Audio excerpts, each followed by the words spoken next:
What is happening? Beauty and the Beast, but make it steampunk. Hey nerds, it's Michaela back again with another video, and I guess you could say that this is a bit of a Valentine's Day treat, except this was originally supposed to be posted on Valentine's Day, and I am in fact recording this on the 15th, so that's how this past week has gone for me. I am a perpetually single person, going to die alone, that whole shenanigan, but I love romantical stories. I love a good ship, and yet I don't actually read a lot of romance. In fact, I would go so far as to say is I do not read romances. Kind of as a rule, I do enjoy when a romance plotline is incorporated into a larger story that would be part of a different genre, but I very rarely seek out a romance story. But today I want to talk about what I will not call a guilty pleasure, because it's not a guilty pleasure. I don't feel guilty about it, because we should not feel guilty about things that we love unless they are like actively causing harm. And this book is not actively causing harm. But it's hard for me to talk about because like it's so corny. No, I don't even know what to tell you.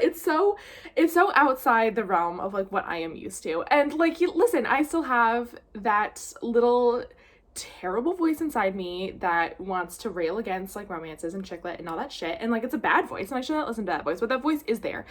And this book that I love, it's like the epitome of all of those things about romances and romance genre novels that like I instinctively recoil from. So I got this book. I actually low-key stole it from a friend. I was going through her bookshelves. I borrow books from her frequently, and I was going through bookshelves for things to snag, and I saw this and I was like, this is the worst thing I've ever seen in my life. I cannot wait to read this. I'm sure it's gonna be terrible. I was ready to fucking hate read this book, and then I read it, and y'all, it's the best romance I've ever read. Like, I love it so much. And when I describe it to you, y'all are gonna, just don't judge me, okay? Just don't judge me. Be kind. I don't want to do this. Why have I done this? I am very hesitant to even like start talking about this because like it is embarrassing, and I am embarrassed that I love this book so much. But that's what I want to talk about. I want to not be embarrassed by loving the things that I love.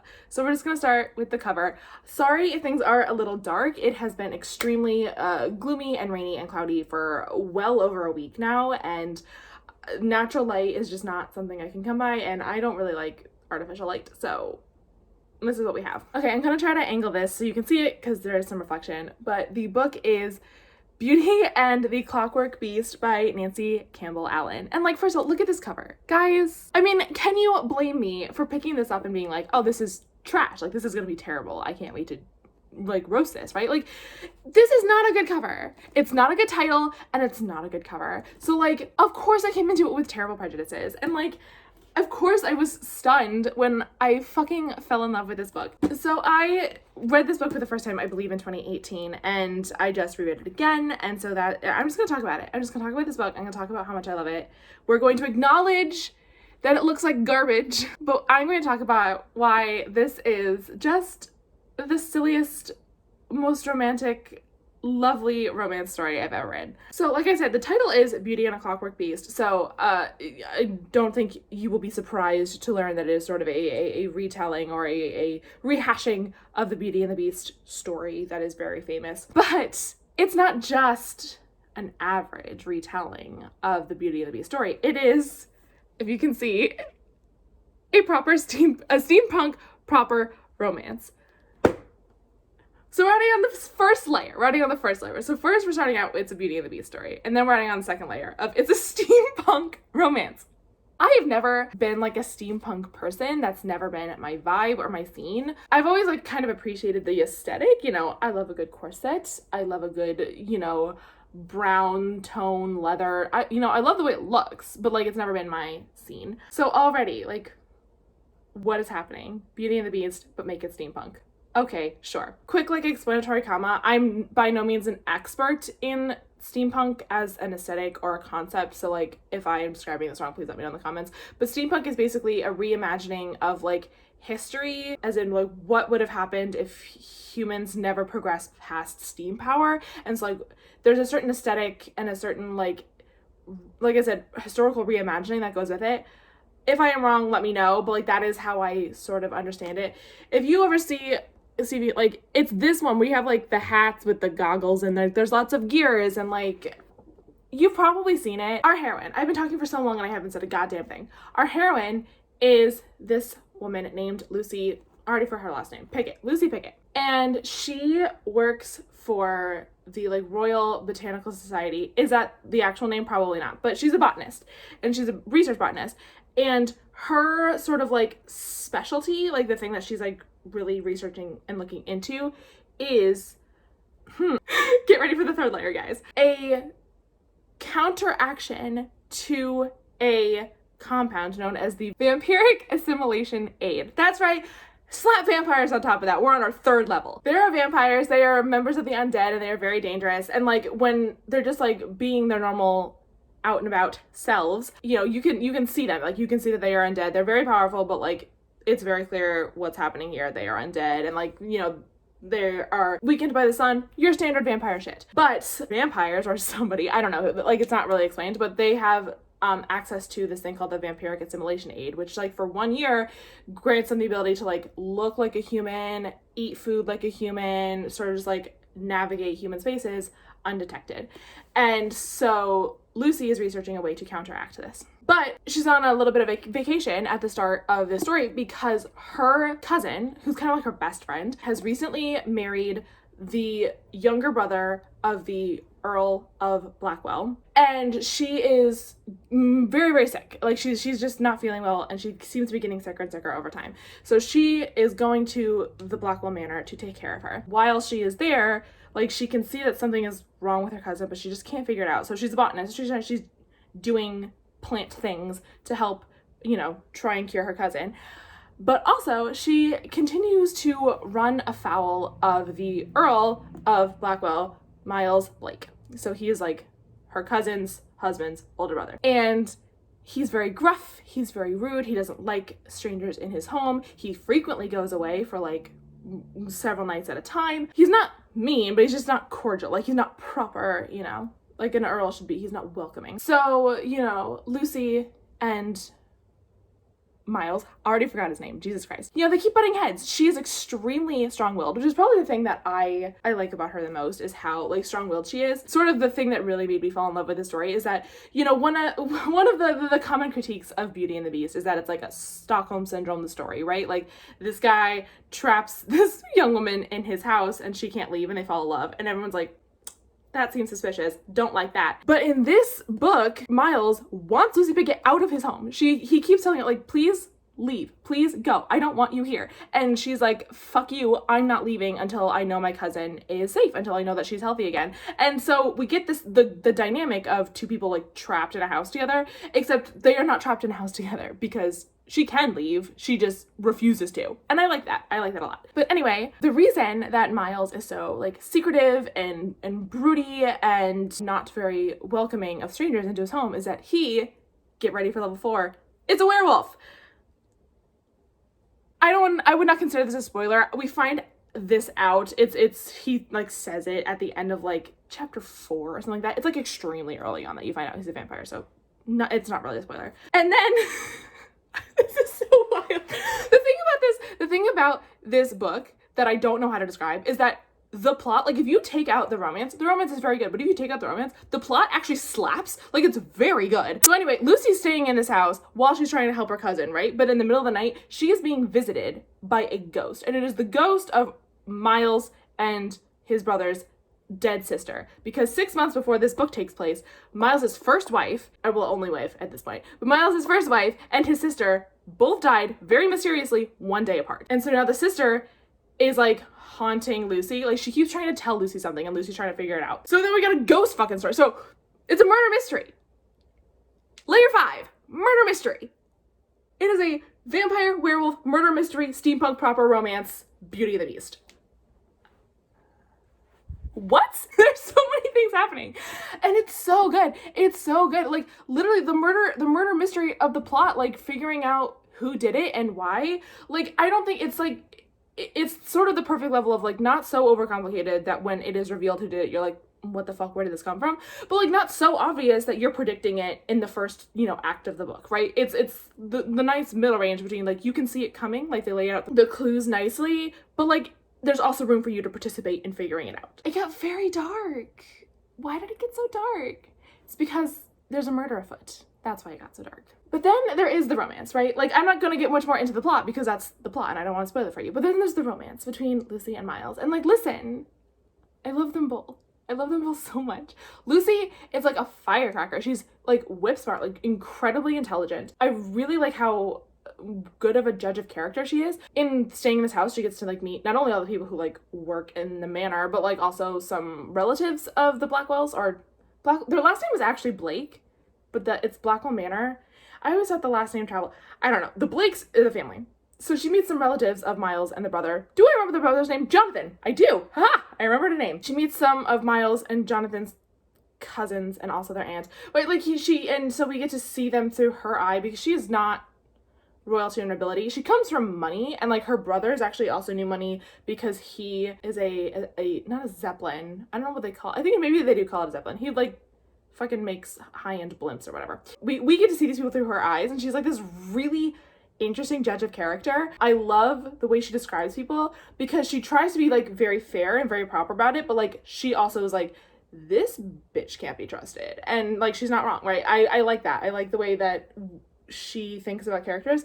And then Miles, he's one of those characters I really like who just like desperately wants to be left alone. And like I feel it, right? Like he's not trying to be mean. He's not like trying to be a dick's sake. He just like very much doesn't want to deal with other people's bullshit. And like, can you blame him?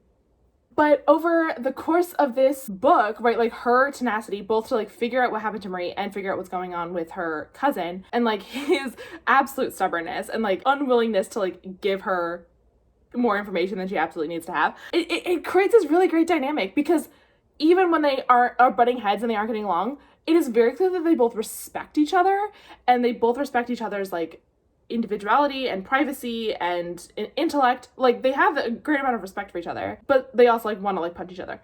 Great dynamic. But one of my favorite tropes is like when the guy is like, I have feelings for her, but she can never return them for me. So like, I don't even, like, what's the point? Like, forget it. And then she's like, yeah, he's hot or whatever, but like he's kind of a dick and like he probably thinks he's better than me or whatever, so like I'm not even gonna bother with him. And like both of them are like way attracted to each other, but like don't even want to mention it. I love this book, guys. I love this book. Also, the writing is fantastic. Like the descriptions of things are beautiful, and it does something that I really love in that it doesn't oversaturate the world building. There is a lot of world building here. First of all, it's steampunk, so you know it kind of needs to be established like what technologies they have available. Like, you know, they have the ability in this book to essentially like it's sort of like a cross between like a telegram and an IM. It goes like straight to people instead of like going through a telegram service or whatever.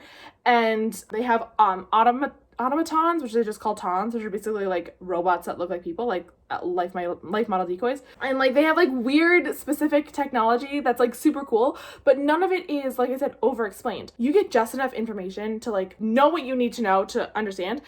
And I love that. I love world building that treats the reader like they know what's going on. It treats the reader like, oh, like you're part of this world. Like I don't need to tell you about what the airships are like because you know, right?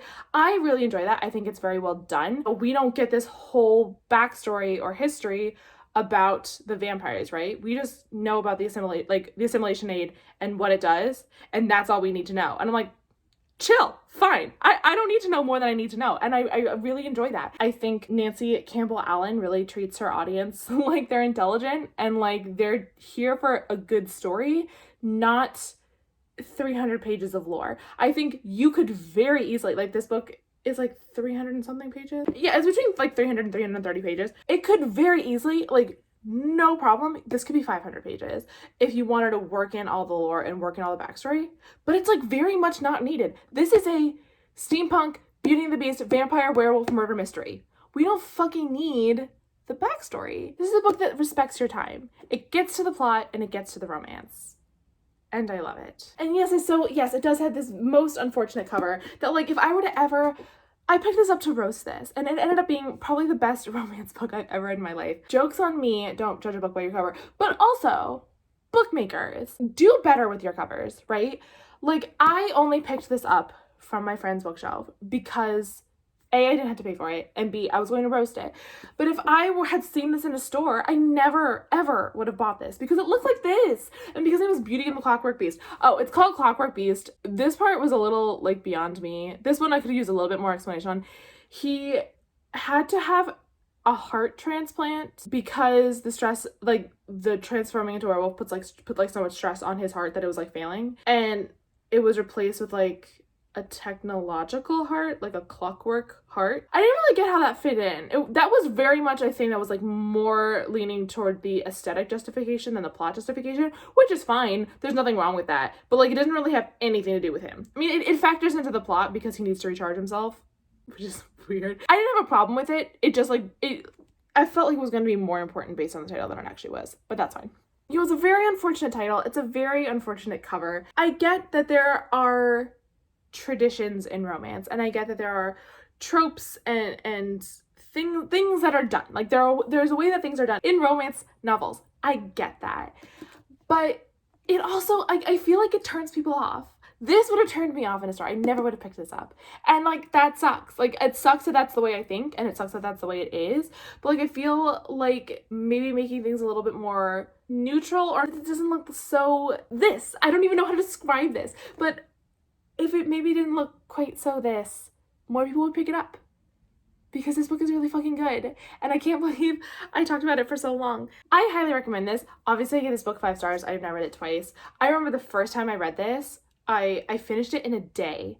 And then, you know, the next day I was like, okay, well, time to move on to the next book. And I kept putting that book down to, like, just open this up and start reading it, like, from a random page, because this book is so good.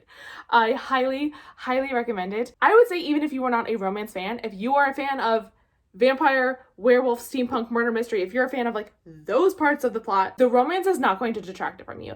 It's very well paced and very well done. And yes, it is, like, not soapy, but it is like the focus. It is romance, but, like, I don't know, this is one of the coolest, weirdest plots outside of the romance that I think I've ever read. So read it for the plot, but also there's romance. Also, it is a proper romance, so there is no steamy, sexy times. But honestly, that made it hotter. Okay, I'm gonna stop talking about this book. I don't even know if any of this made sense. I don't know if any of this was cohesive, coherent. No idea. I love this book. I highly recommend it. I'm sorry that it's so very reflective. Also, if you are a romance fan, I am sorry that my prejudices for your genre are in my heart. I am sorry that they are there, but I would like them to not be there. So, if you could recommend me a romance novel, even if it has a most unfortunate cover, such as this, if you could recommend me a romance novel, I do need a good plot. The romance, like, cannot be the only thing. Like, this one had, like, two solid A plots. The romance and then the vampire, werewolf, murder mystery, right? Both of them were, like, extremely important to the story. If you could recommend me something like that, where, like, the romance is an A plot, but there's also a very, very interesting other A plot, I would very much appreciate it. Let me know. Give me all your titles, because I need to stop judging books by their cover. That being said, I am working on a video in which I literally judge romance books by their covers, so I have learned nothing from this experience. Okay, guys, it has to be it. That is all I have for you today. Thank you so much for watching. Hopefully the next time I sit down to record, there will be something resembling sunlight. I will see you guys in the next one. Okay, bye.